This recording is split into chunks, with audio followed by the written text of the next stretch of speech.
listening to PetLifeRadio.com.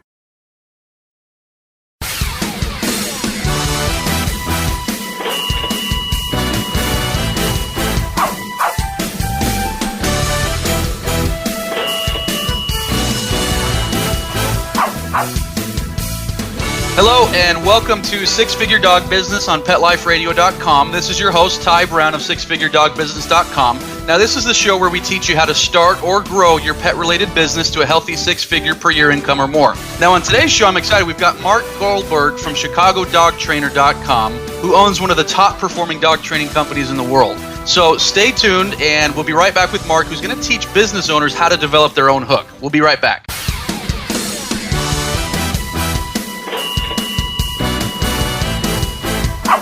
Sit. Stay. We'll be right back after a short pause.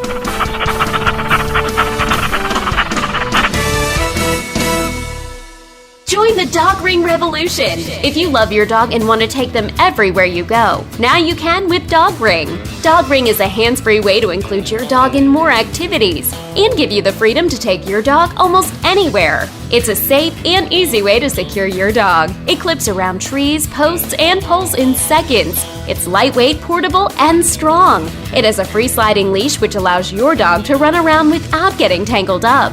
Perfect for parks, picnics, barbecues, camping, lounging outside, and furry fun adventures everywhere. Now you can be part of the Dog Ring Revolution. Visit thedogring.com and sign up for our Kickstarter campaign. Registration is now open. Go to thedogring.com. That's thedogring.com.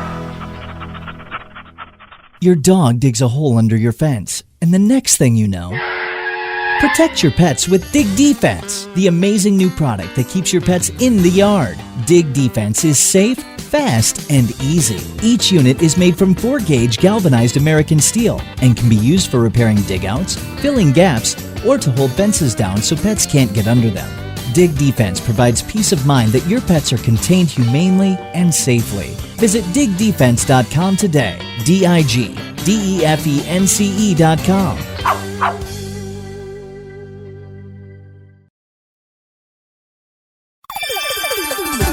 Let's Talk Pets on PetLifeRadio.com.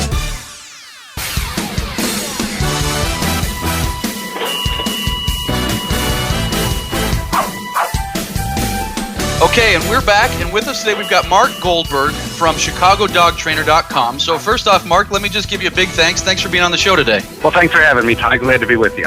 And so I want to talk to you and pick your brain because you've been in business a long time and you've developed a lot of what I call hooks, or what you call hooks, rather. But before we get into that, can you give us a bit of background, who you are, what you've been doing, what your business is, that type of thing? Well, sure. I started training dogs, I think, in a pretty typical fashion, except for it just happened to be when I was quite little.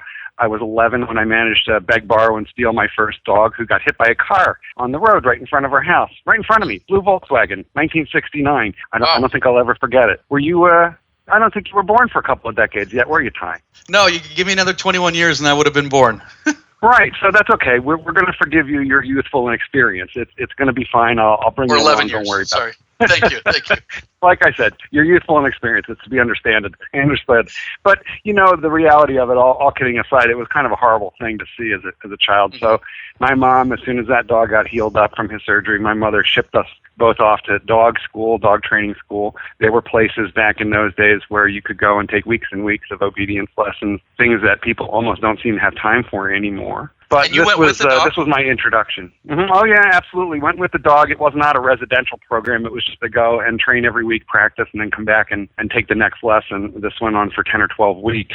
And the reality of it was, back in those days, this was late 60s, early 70s, people seemed to have more leisure time than they do now. So it was very common to take long dog training classes with lots of homework, put the time in for a very small amount of money. But the end of the process was you got to train the dog. So this was a very crowded class. I was a really little kid. I'm sure I wasn't very good at anything back in that period of my life. But the dog I had was quite spectacular, and he won that class. And I never forgot getting the blue ribbon out of about 30 adults, and I was 11 or 12. And I think that was a big start for me. Nice. And so where did that lead for you as far as being a professional as a dog trainer? Well, a little bit of passion, actually I should say a whole lot of passion, and maybe a little bit of OCD can really rocket you ahead in business. And I think it did me, because I had a lot of passion to try and understand this creature, this species that we call dog. I'm sure I'm not the first person in the last 30,000 years of human-dog relationship to rack my brain over what makes this animal so unique and have such an incredible relationship with human beings. So I continued to train my dog, even though there were no more training classes. I did it on my own. There were only a couple of books published in the modern era about dog training, and I devoured those. And then there was a section of sort of dog novels, if you will, in my junior high school. And I read them. I read the whole shelf of them. And then the next shelf was horses. So I just kept going. And this seemed to alarm my junior high school teacher a little bit because she thought I was reading my way counterclockwise through her library, and it just worried her that maybe I had a problem. So she sort of did an intervention. But when she found out that it was really about training dogs, she took me home and she had me train her dachshunds. Nice. Yeah. The interesting thing was, I'm not exactly sure what the minimum wage was in 1971, but I'm pretty sure it was something along the lines of 20 cents or 30, 40 cents. I mean, gas cost under 40 cents a gallon where I lived. So I know minimum wage was very low, and I trained her dogs for about an hour, and she drove me home and gave me $5, which was pretty amazing, because my allowance, I think, was $2, and I had to mow a half-acre lawn for that. So at that point, you're a professional dog trainer. I was off and running at that point. The next year in junior high school, we had print shops, so I printed up a business card with movable type, just like Ben Franklin did, and because that's how they taught us back then about printing. And so then I had business cards. Now, you're too young to remember this, Squirt, but what the reality is there was an internet before the electronic internet. There was an internet. I mean, a place a central gathering place for information, where people could just tap into everything going on in their community. And that internet, before the internet, was the grocery store bulletin board. And that's where everybody left notes and business cards and sold this and that and so forth. So I started to just plug my business cards up on those grocery store bulletin boards, and that's where I got my first set of clients. Here we are, 2013. How long have you been in business where dog training is your sole profession? Well, sole profession, let me think. That's probably only about 10 years. I trained for a nonprofit for probably 10 or 15 of the last 30 years. So I maintained and still actually maintain a whole separate company. But what happened in my situation was the growth of the one company outstripped the other. So I just sort of transferred my full-time interests over to the dog training company some time ago. But here we are today. Mm-hmm. But essentially, you've been training professionally for 30-some-odd years now, correct? Well, it's, 40-some, frankly. And if I make it to 50 years, I'll let you know. But, yeah. And it's not that I'm that old. I don't know if I'm protesting too much. It's not that I'm that old. It's just that I started when I was so terribly young. That was really the hook for me. I mean, listen, I grew up in Philadelphia, and I was a kind of a precocious kid. Those people who know me will find that, hard to imagine, because I'm kind of a pushy personality type, I guess. And so, I would be 15 years old, hopping an Amtrak train to New York City, and I would just con my way into the American Kennel Club. They were located on Madison Avenue at the time, and you could just walk in there and tell them. I told them all kinds of stories. I always looked a little older, so I told them I was a college student researching dogs, and I had free run of the AKC, American Kennel Club library, when I was 14, 15, 16. And they had dog books going back into the 1700s. They had stud books that were handwritten by quill. You could hold these in your hands, hundreds of years old. Really amazing stuff. But this was very inspirational for me. And so I always maintained my affiliation with dogs. I always wanted to help people to achieve a better result with their dogs than they could without professional assistance. And then at some point, I'll tell you frankly, this is what really happened to me. I had been selling, I think, the typical sorts of services that dog trainers normally would sell, which included group classes, which I trained through college. I organized group classes all through college, and I don't want to say I put myself through college training dogs. I certainly got my pocket money that way. And then as I got older, I started doing private lesson packages and so forth. But something happened in the economy, because when I was a kid, the pet economy was in the 9, 10, 11, 12 billion dollar range, which is a really large number. I mean, especially in the 70s, that was a huge segment. But that number has grown today to something on the order of $55 billion. So there's been huge increases in that area. Okay, so people are spending more on their pets really than they ever did. And simultaneously, if you start studying leisure time in America, what you find is that it is reaching all-time new lows. So spending is up, leisure time is down. Now, that's a perfect storm for a dog trainer if. It's a perfect storm for a dog professional, really, if you listen to the market. And if you ignore the market, you're just going to be swept away or drowned. But you can ride it like a tidal wave if you happen to be listening to the market. Now, I don't claim to be the smartest guy. So I don't think I listened until I had a client school me. Want to hear the story? Yeah, absolutely. So, great. Well, young entrepreneurial friend of mine, he was in his mid-20s. He owned 2-3 restaurants. He had a problem with a golden retriever. So he wanted me to train this dog. And I had just moved into a new house. So I told him, I'll trade you catering, dog training. Let's get started. Work out free for you, and it'll be free for me, and let's go. But I was trying to sell him a lesson plan, and he kept telling me, no, I want you to just take my dog and fix her, because I don't have time to, goof around with training dogs. And the idea fairly well appalled me. So, because, you have to train your own dog. I had never just taken anybody's dog and trained it. I'd been training dogs for many years, but I had never done that. And therefore, I had the preconceived notion that it wouldn't work, that you had to train your own dog or it really wouldn't work. So I put him off, and maybe 8 months later, he called me up and asked me again. And I said, well, let's get started. He's like, no, I want you to take her, because the last guy I paid didn't really fix my dog. That caught my attention. What do you mean the other dog trainer? He goes, well, I'm sorry, but I cheated on you.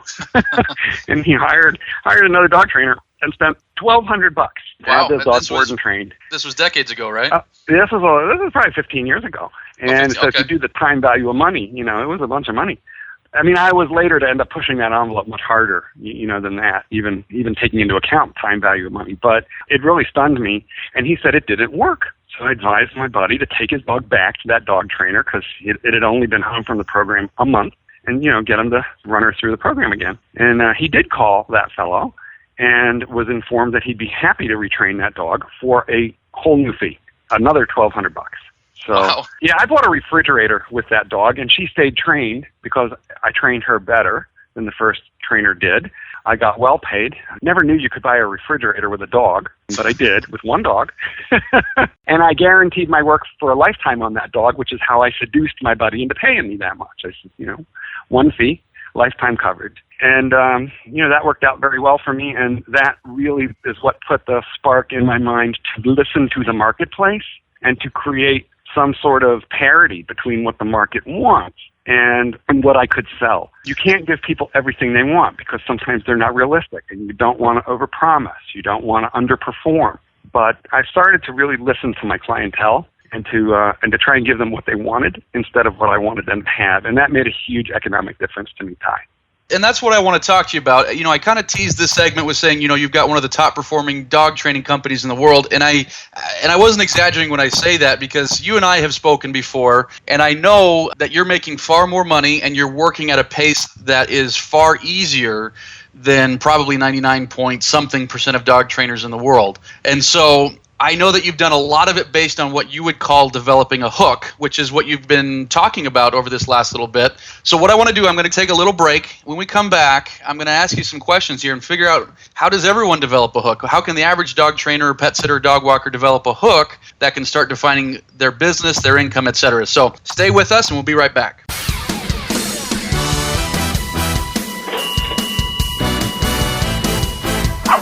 Sit. Stay. We'll be right back after a short pause.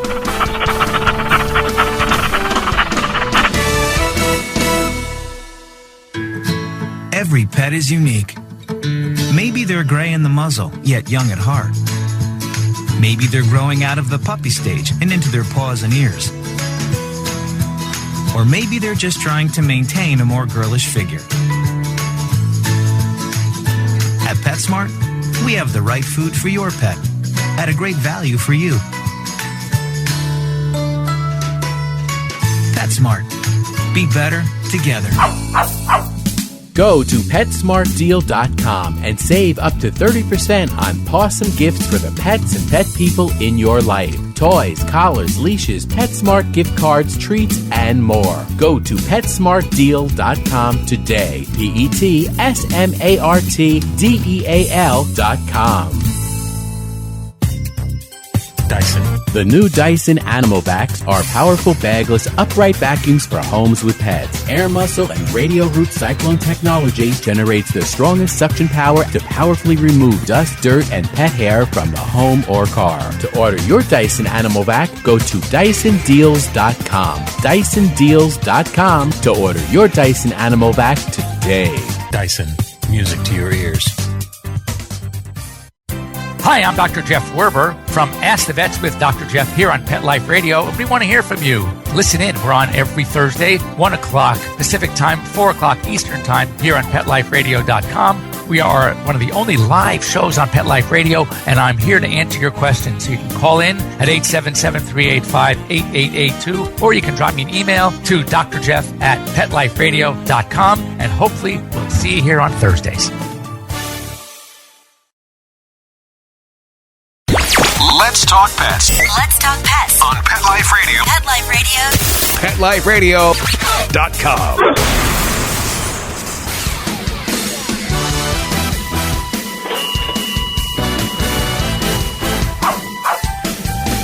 All right, we're back, and we're with Marc Goldberg of ChicagoDogTrainer.com. And so far, this is a great interview. This is one of the more conversational interviews that we've done, and it's fun to listen to you reminisce about a lot of these things. I want to ask you some questions now about hooks. When I say hook, how would you define that? How would you define what that means for the average business owner?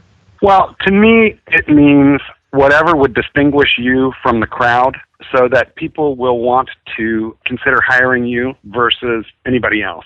So a hook is something that's unique and different in the way that you present yourself and your services so that you can stand out from the crowd. Excellent. So in your business, what are some of the hooks that you have? Well, I try to take a little bit of a page, first of all, out of the real estate folks. You know, I think the wheel has been invented a little bit on selling service. So, and that's what dog training is. It is a service. Mm-hmm. So let me just stop and sort of move back one step from that question of what are my hooks to just talk quickly about the importance of developing an understanding of the market, because if you don't understand the market, you're not going to know how to hook it. And then we'll circle back around and quickly answer that question. Too many dog trainers believe that this is a business for the hermit, the person who doesn't like people.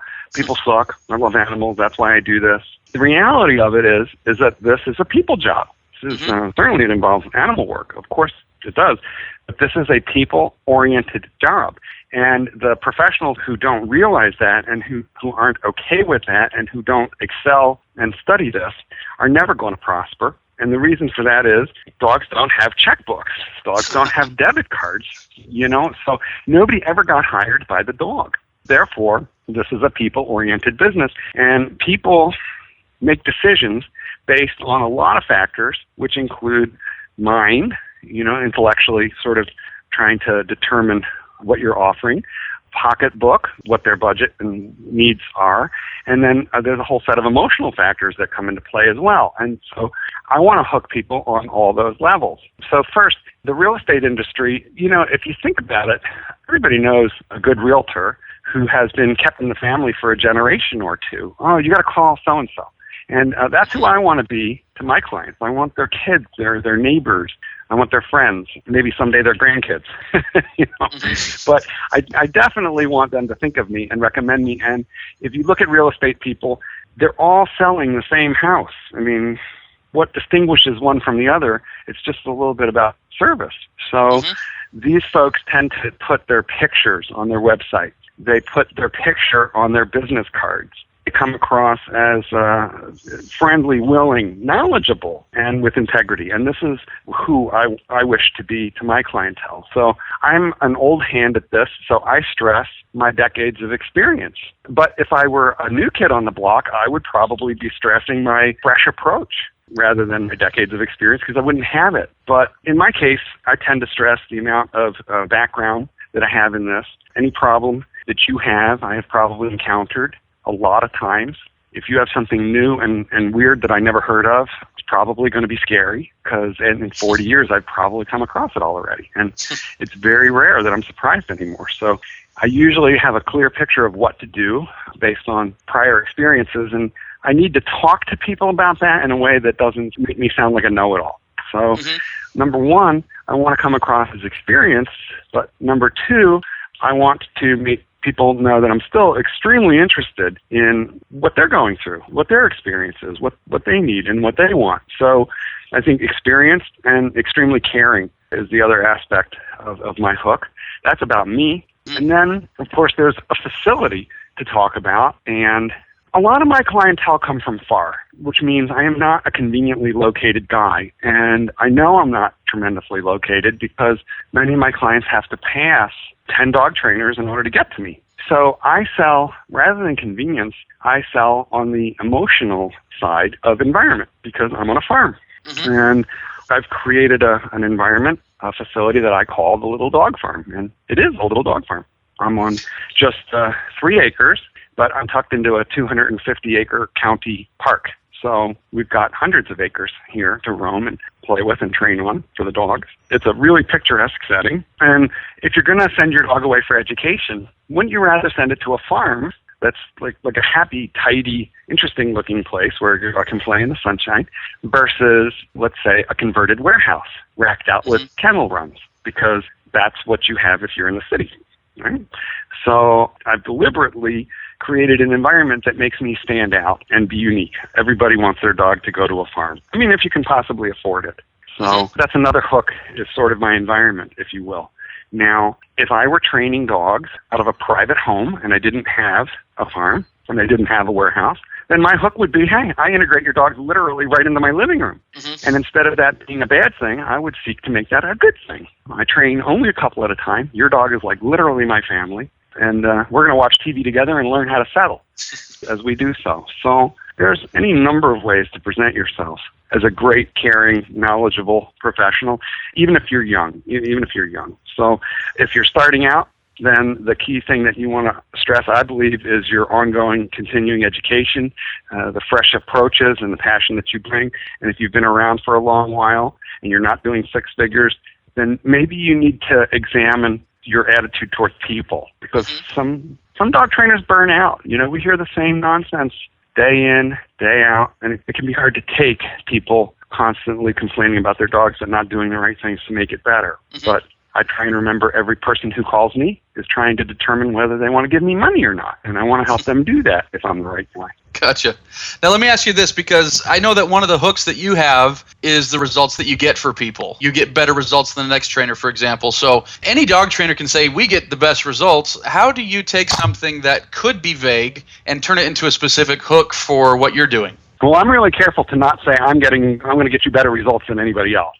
So do I think I get great results for my clients? Yeah, sure, I definitely do. But I think people should be very wary about saying, I'm going to give you better results than this guy or that guy. I think no consumer thinks in terms of, is Joe or Pete going to give me a better toilet install? All they want to know is, will my dog, who I love, be happy, healthy, well cared for, and will she learn? So that's what you want to give people confidence in, I think.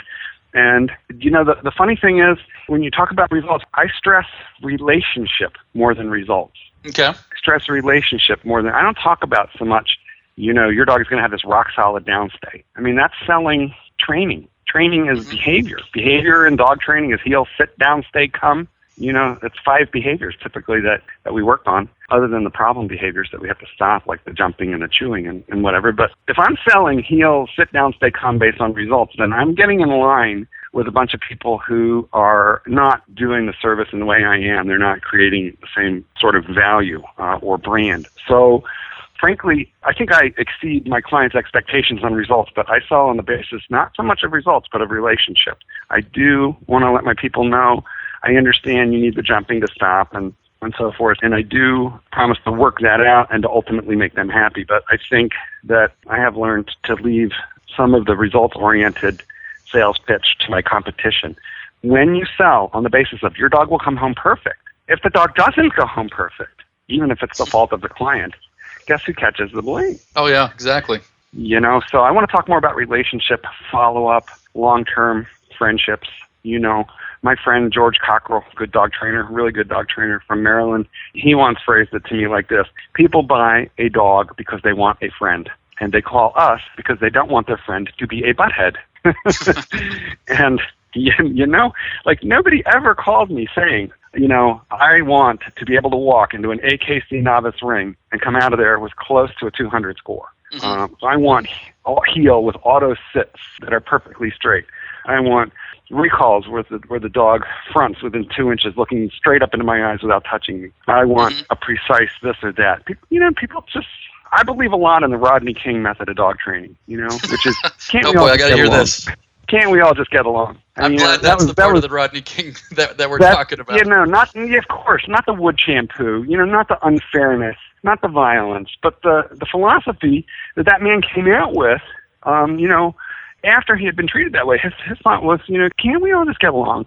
And most dogs just don't know how to do that. They don't know why they should. Most of their owners don't know how to teach them. But, of course, as professionals, we do. So I center, I think, a little bit more on helping people become inspired about the relationships they can enjoy with their dog rather than talking about technical results. I like that because it sounds to me like what you're saying, correct me if I'm wrong here, it sounds like what you're saying is there's a conversation going on, competitor, because you've already talked about, okay, our hook is what makes us stand out. And you're saying, all right, competitors A, B, C, D, E, F, G, they're talking about results, they're talking about this. I'm changing the conversation. Yeah, those things are great, but let's talk about, the comfort of your dog. Let's talk about the comfort of our relationship. And so it sounds like your hook is all about changing the conversation that the industry is having and bringing it back to you and showing how you're better at it. We've got this comfortable farm, we've got this, this friendship quality that we have going with our clients, et cetera. Am I encapsulating this the right way? Yeah, no, I think it's a great recap. Think of it like this for a second. Toilet paper, okay? I don't know about you, Ty, but I have certain standards. Okay. 2-ply, for example. 2-ply, that's a standard, right? Yes. Now, I don't really care if it's quilted. I don't mind it. I don't care if it's quilted. Super plush, it's nice if it's okay. It just has to be, it has to meet a certain standard of approval. But within the framework of it has to meet a certain standard of approval. I have no brand loyalty, and I will buy whatever is cheapest that day that I need it, okay? And I think that most people are like that with certain objects. Now, some people have brand loyalty on toilet paper, but on dish soap, they don't care.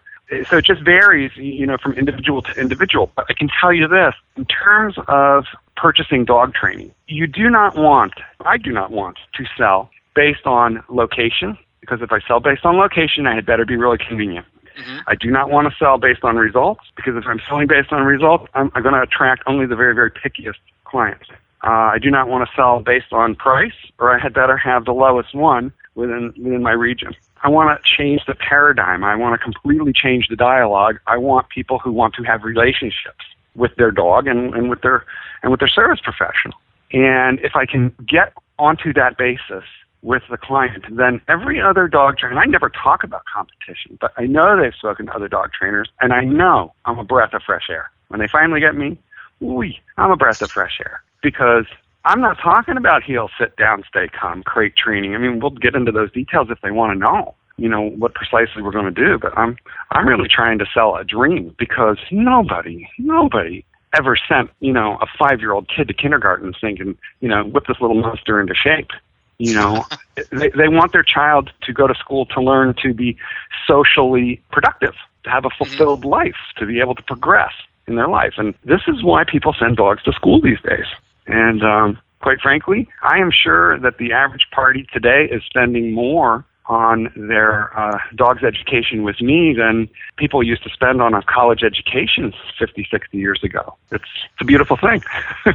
That's a perfect way to end our interview. I really hope those that are listening, you've given a lot of wonderful gems in here about how somebody can create their own hook, how somebody can look at their situation, whether it's years in the business, location, whatever, and create their own hook. I'm hoping that people are listening are figuring out what they can do to kind of change the conversation, because I think that's one of the biggest gems that I got out of this is if we're having the same conversation that everyone else is having, we just get lost in the din. And so it's our job to kind of change that conversation. So excellent information.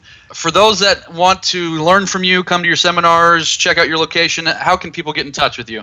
Well, there's 2 or 3 ways to do that. Number one, I have a phone number is 630-709-DOGS, 630-709-DOGS. My retail website is chicagodogtrainer.com. And then finally, my website for people who would like to mentor or study under me as professionals, that is chicagodogtrainerschool.com. Excellent. Excellent. Well, Marc, thank you so much for being on the show. I really appreciate it. This has been a fun interview. Thanks, Ty. I've enjoyed myself, too. You take care. Excellent. And so for those that would like to listen to our other shows here on Six Figure Dog Business, click on PetLifeRadio.com, click on Six Figure Dog Business to listen to all of our shows. Thank you so much for listening today, and we'll talk to you soon. Let's Talk Pets, every week on demand, only on PetLifeRadio.com.